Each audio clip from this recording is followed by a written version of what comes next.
Board Next Door, the podcast. Before we begin, a note. This episode presents commentary on documented allegations contained in official filings and records relating to Imperial House condominium in Miami Beach, Florida. All factual claims are sourced to specific documents cited in the show notes. These are allegations, not adjudicated facts. The individuals and entities discussed have denied the allegations or will have an opportunity to respond in the appropriate legal forums. Voices in this podcast are AI-generated. Opinions expressed are those of the host, Ricardo Battaglino, a unit owner at Imperial House speaking about the governance of his own building. This podcast is not legal advice. Today's episode has a gist. Where we are going. Right. And let's just take a quick few seconds of silence here just to let that disclaimer fully sink in before we jump into things.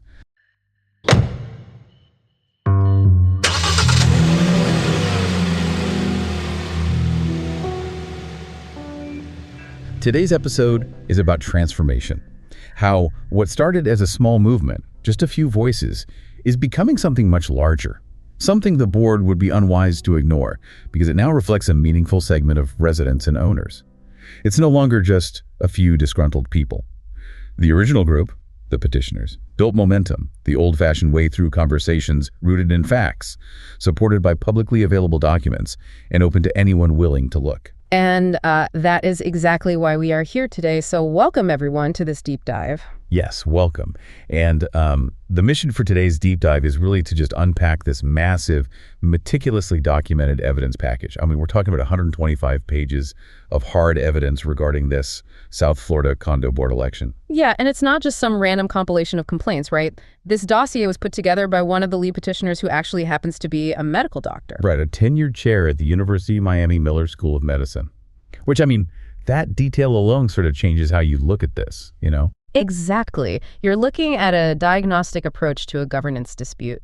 And for you listening, even if you don't live at Imperial House, the source stack we have today is just a masterclass in local power struggle. Oh, absolutely. I mean, what do we actually have in this stack? Well, we've got pre-arbitration notices, we've got internal WhatsApp chat logs, deep financial records, and maybe most importantly, these time-stamped system audit trails from a voting platform. Wow. So it's basically the entire paper trail of how a modern democratic process gets manipulated. Exactly. And how it gets exposed. The mechanics of this are just, well, they're universal to any HOA or condo board. Right. So let's just get right into the core of this, the core arithmetic, because everything really anchors on this March 8, 2026 election for the deciding board seat. Right, the deciding seat.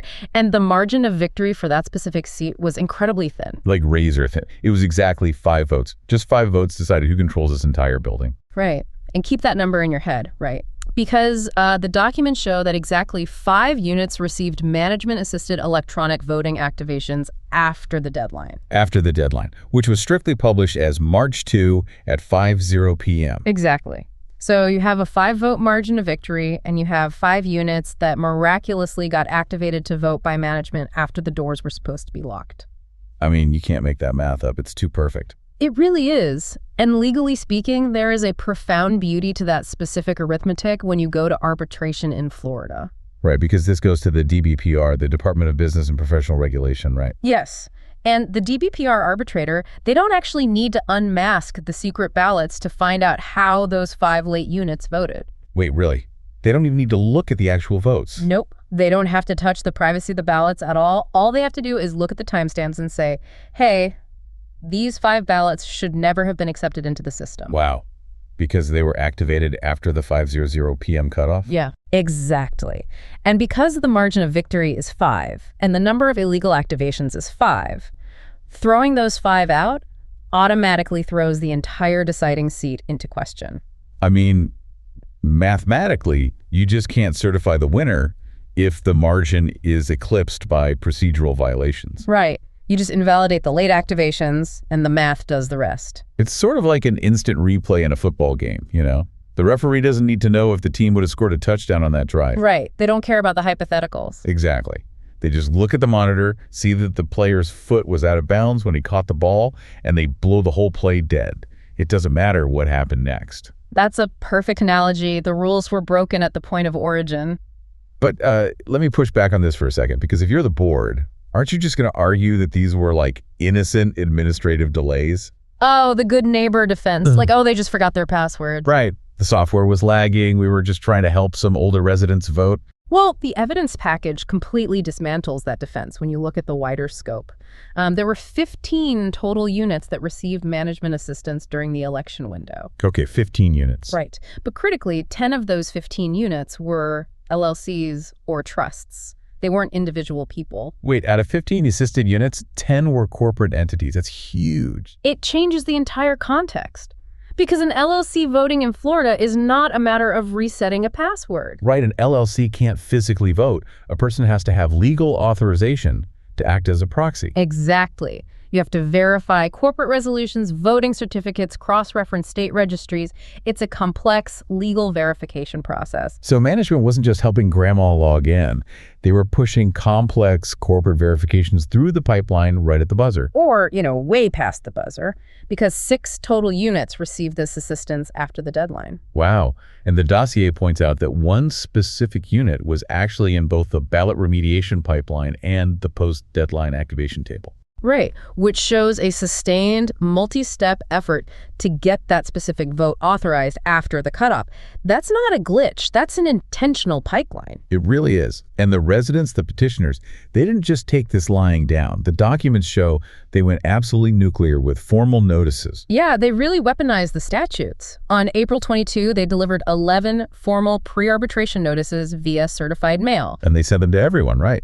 The association, individual board members, First Service Residential, the management company, and even the association's lawyers. Right. And a pre-arbitration notice in Florida is a big deal. It's a statutory requirement before you can file a formal DVPR petition. Basically says, fix this, or we're bringing the state regulators down on you. Exactly. And the escalation here is massive. 8 of those petitioners are going to file formal DBPR petitions before May 7. And what blows my mind is they are doing this pro se without a lawyer. Yeah, paying the $200 filing fee out of their own pockets, Right. using this 125-page medical-grade diagnostic dossier as their evidence. 11 units sending certified notices out of 127 total units in the building. That's almost 9% of the owners formally going to war with the board. Which is an incredibly high number for a condo association. Usually getting even 3 people to agree on anything is impossible. Right. People usually just want the elevators to work. So why are 9% of them mobilizing so fiercely? To understand that, you have to look past the ballots and look at the bank accounts. The financial stakes here are staggering. Let's talk about that. Yeah. Because this financial whiplash is it's mind-boggling.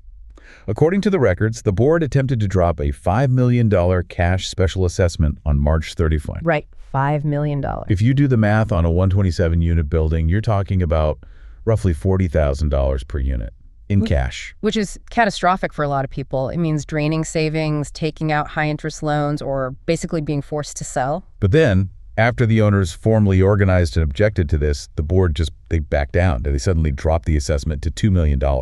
Just slashed $3 million off the top, overnight. Which makes no sense. Yeah. If the building needs $5 million for concrete or a new roof, the cost of steel doesn't drop by 60% just because the residents complain. Exactly. It's structurally terrifying because it implies one of 2 things. Either the board has a profound, terrifying inability to accurately calculate what the building actually needs. Right. Or, worse, it was a deliberate attempt to extract maximum capital from the owners before they could organize a resistance. It's like going to a mechanic. They tell you it's $5,000 for a new engine. You say you want a second opinion, and instantly they're like, actually, it's just a loose build. That'll be $2,000. Right. You don't feel relieved. You feel like you were just targeted for a scam. You completely lose trust in the mechanic. And it's not just the assessment. We also have to talk about this crazy Avidia Bank loan situation. Oh, the phantom loan. Yeah, the records here are wild. On March 17th, the treasurer announced a $12 million loan had failed. It completely fell through. Which is a huge deal. A bank walking away from a $12 million loan means they found a massive red flag in underwriting. Right. But then, exactly 10 days later, on March 27, it was announced the loan had committed. Just magically resurrected in 10 days. And from the source documents, there was absolutely zero explanation provided for this whiplash. None. No paper trail explaining how a $12 million red flag got cured in a week and a half. So put yourself in the shoes of a listener living there. You get hit with a share of a $5 million bill. You fight it, it gets chopped in half. Right. And then you watch a $12 million loan blink in and out of existence in 10 days.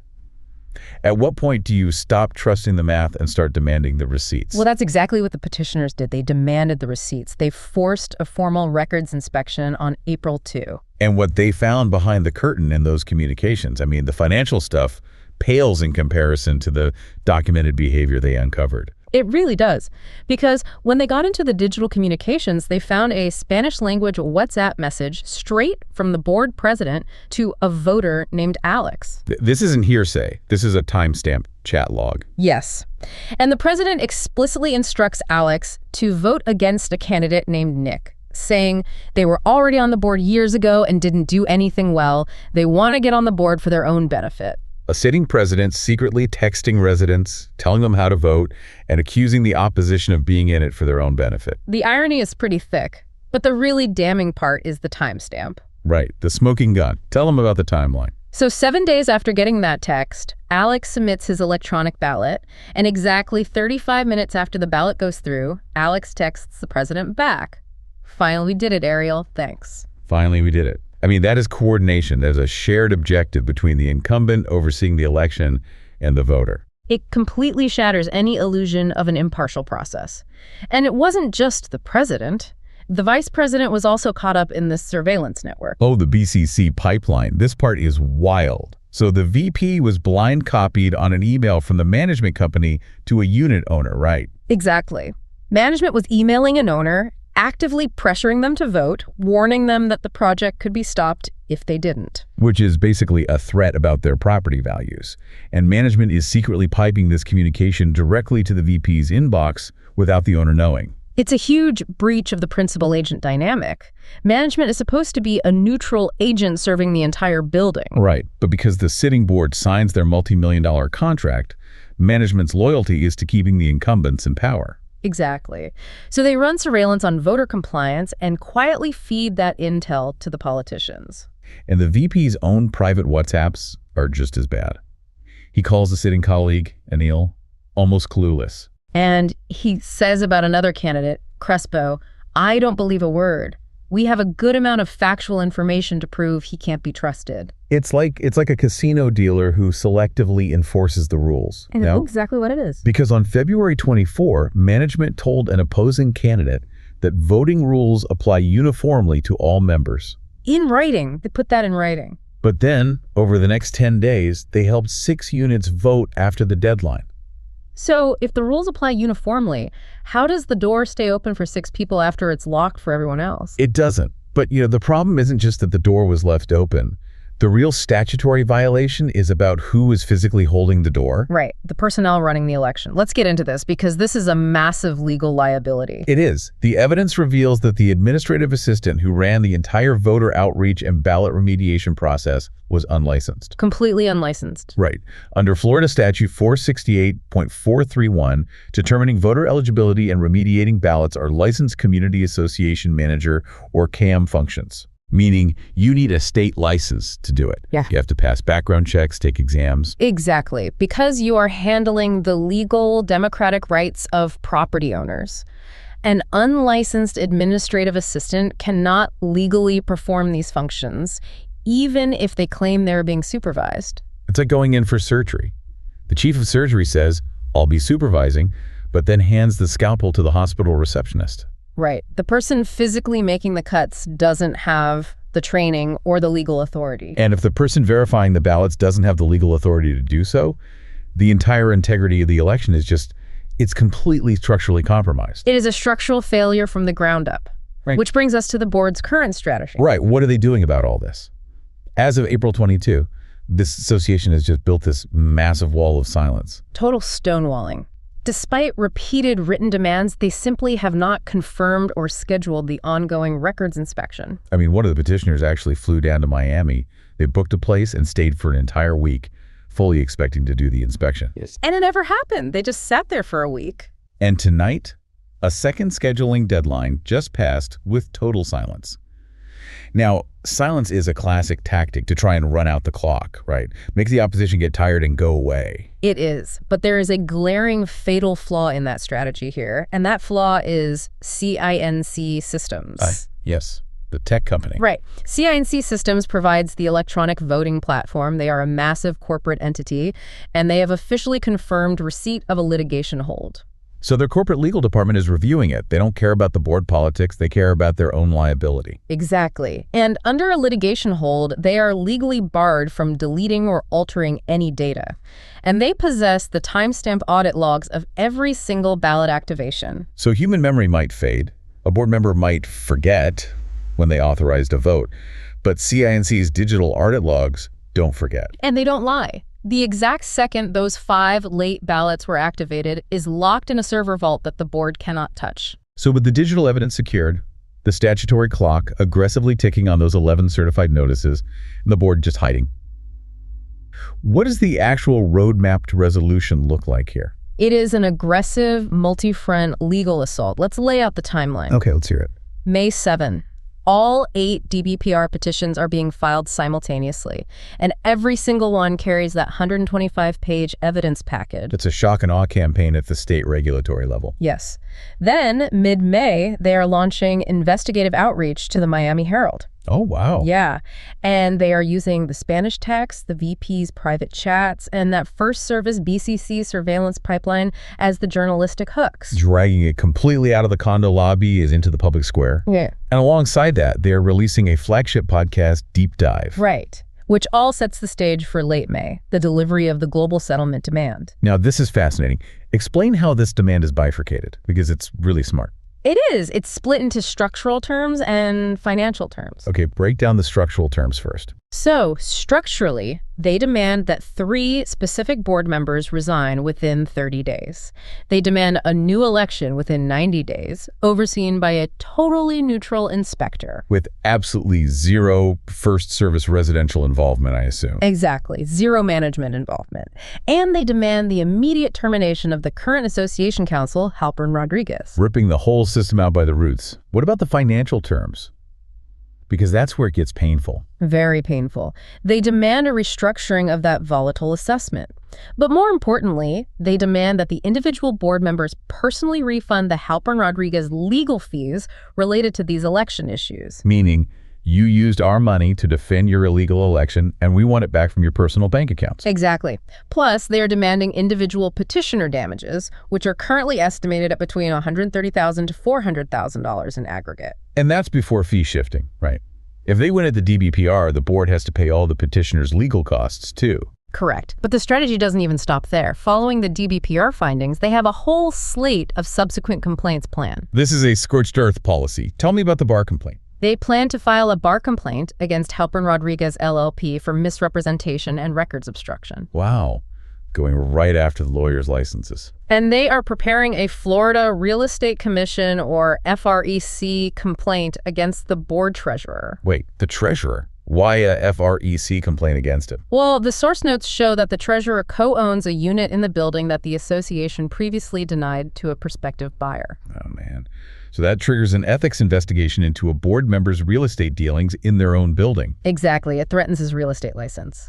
And finally, a targeted DBPR complaint against the unlicensed administrative assistant for performing those CAM functions. So I just want you to consider the sheer weight of this avalanche. Can a volunteer board survive this many distinct, heavily documented attacks from 9% of its building?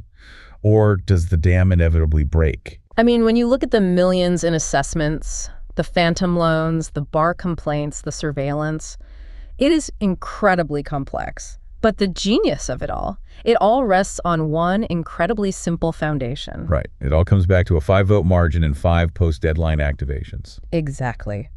The core takeaway here is that the arbitrator doesn't need to unravel the $12 million loan or read the Spanish WhatsApps to invalidate the election. They just need to look at the clock on those 5 ballots. That's it. 5 votes decided the seat, 5 votes were late. The math fails. It's so elegant. And it leaves you with a final provocative thought.